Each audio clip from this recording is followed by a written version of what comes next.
Halo teman-teman sekalian, ketemu lagi sama aku Eka. Gimana kabarnya? Semoga baik-baik aja ya.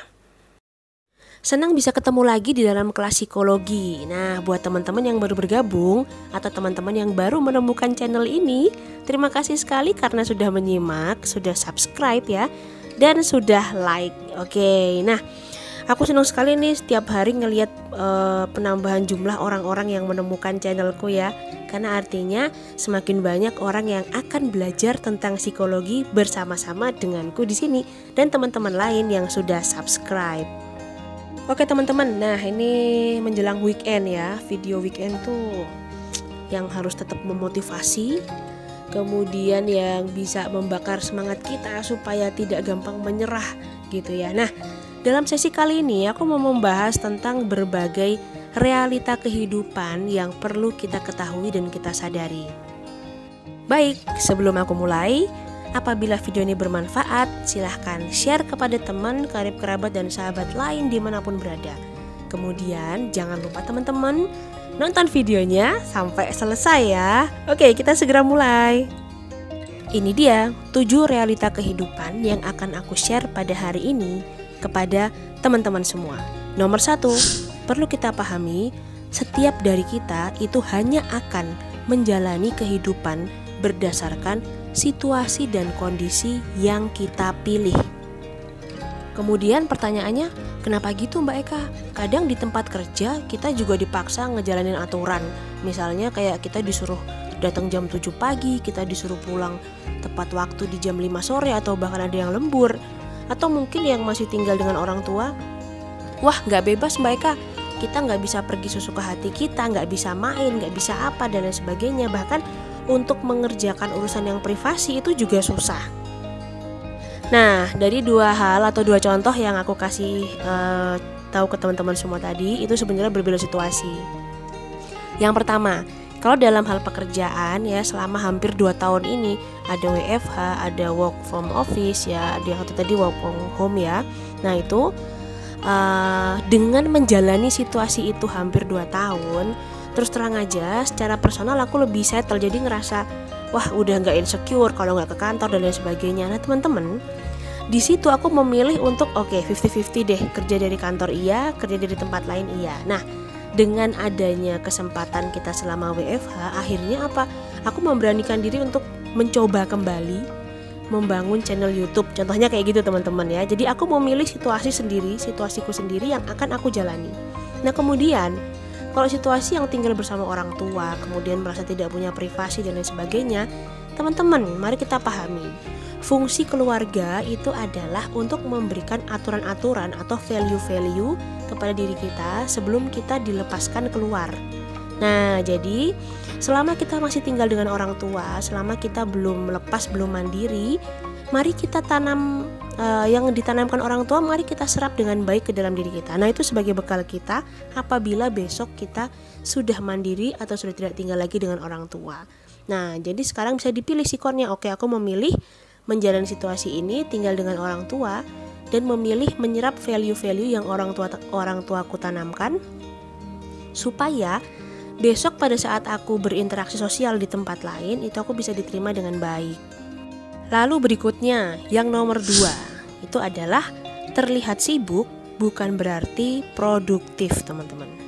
Berdasarkan hasil konseling ya, kalau ini yang masuk dari anak-anak kalangan S1, kemudian anak-anak lulus SMA, biasanya mereka mengeluhkan, mereka temanku tuh kegiatannya banyak, tapi aku gak ngapa-ngapain, aku tuh kayak ngerasa useless, aku ngerasa gak berguna dan lain sebagainya. Nah, biasanya kalau udah datang kasus-kasus yang seperti itu, yang tak lakukan adalah coba sekarang kamu cari deh hobi yang paling kamu sukai. Mulai kamu tekuni setelah kamu tahu kalau kamu punya hobi A, B, C misalnya kayak gitu. Karena begini teman-teman sekalian, berdasarkan pengalaman di lapangan sebagai praktisi psikologi, kadang orang yang kelihatan sangat sibuk itu belum tentu dia bisa mengetahui dan menyadari apa aja sih tujuan atau goal yang akan dia capai dari mengerjakan beberapa hal sekaligus. Nah, kalau Mbak Eka sendiri nyaranin ke teman-teman pendengar semua ya, lebih baik pilih 1-2 macam hal, kemudian dalami dan tekuni ya, sehingga kalau kita asah terus-menerus, kemampuan itu akan bisa kita terapkan di segala situasi. Selanjutnya, realita hidup yang ketiga adalah kita, masing-masing dari kita itu pasti akan mengalami kegagalan sebelum pada akhirnya menjadi sukses atau menemui keberhasilan.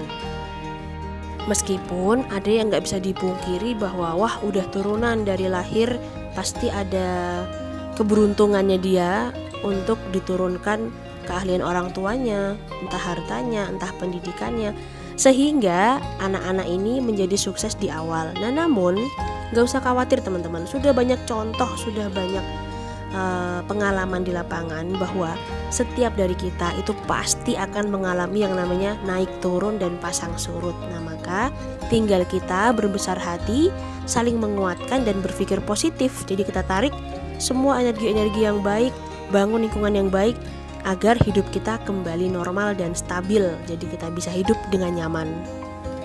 Lanjut ke nomor 4. Di sini adalah kita tidak perlu menunggu orang yang menyakiti kita untuk meminta maaf agar kita memaafkan mereka. Nah, dalam hal ini teman-teman, aku juga masih belajar ya. Jadi, memaafkan seseorang dalam hati, dalam pikiran, dalam jiwa ya, supaya aku lebih tenang dalam menjalani kehidupanku. Nah, gimana sih tandanya kita sudah memaafkan seseorang? Tanda-tandanya adalah, ini berdasarkan pengalaman ya, pada saat kita memikirkan orang itu atau pada saat kita ketemu lagi dengan orang itu hati kita udah biasa aja.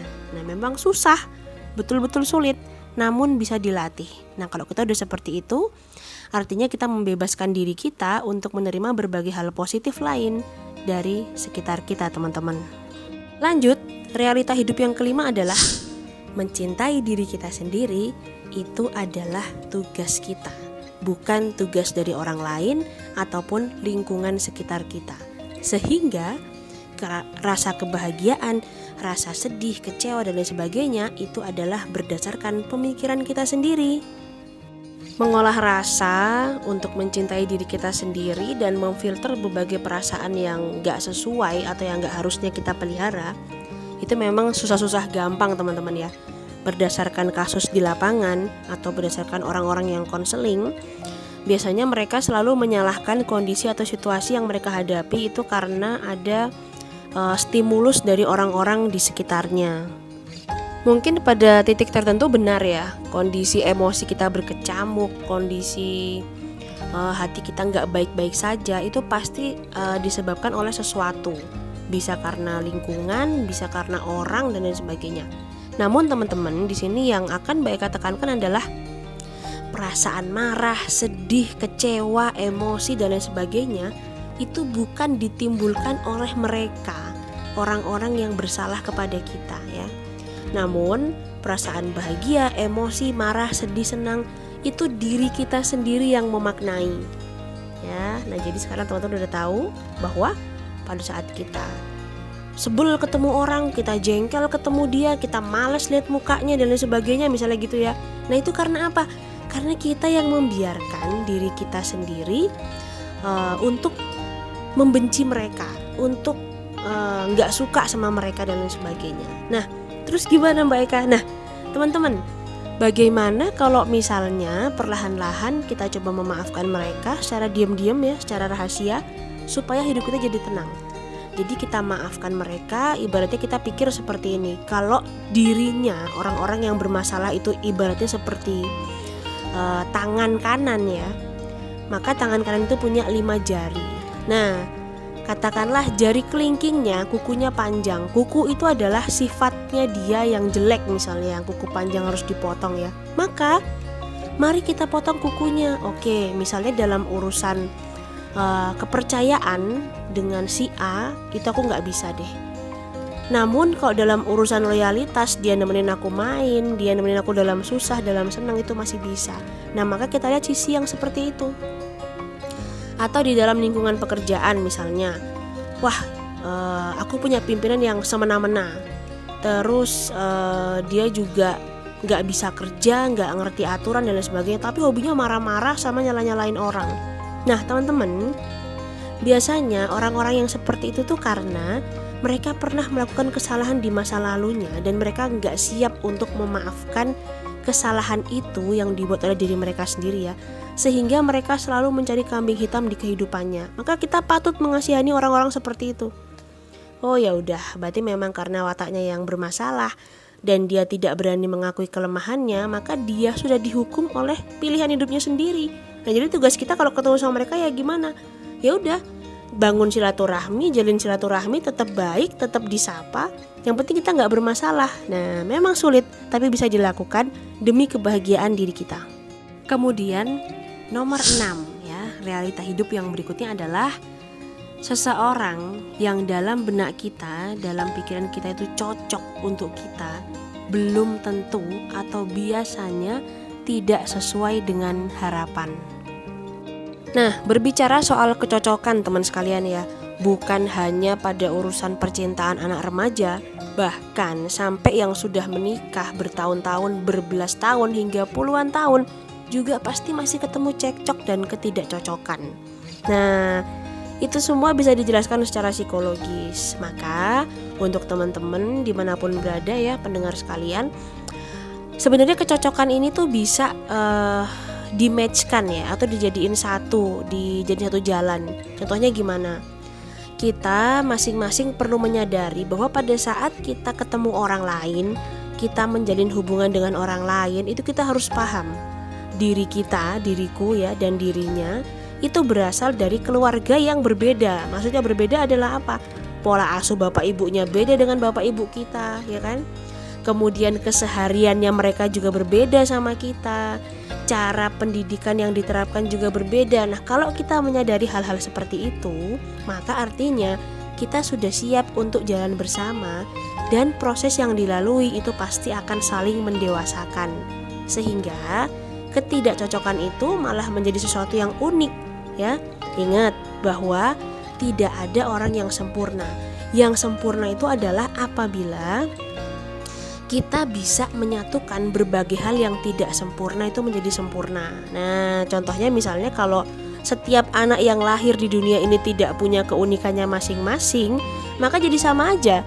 Nggak ada yang lebih sempurna, nggak ada yang lebih baik dan lain sebagainya. Namun, karena setiap anak ini berbeda, perbedaan inilah yang menyebabkan masing-masing anak yang lahir dari rahim ibu-ibu ya, itu menjadi sangat spesial di mata orang tua mereka.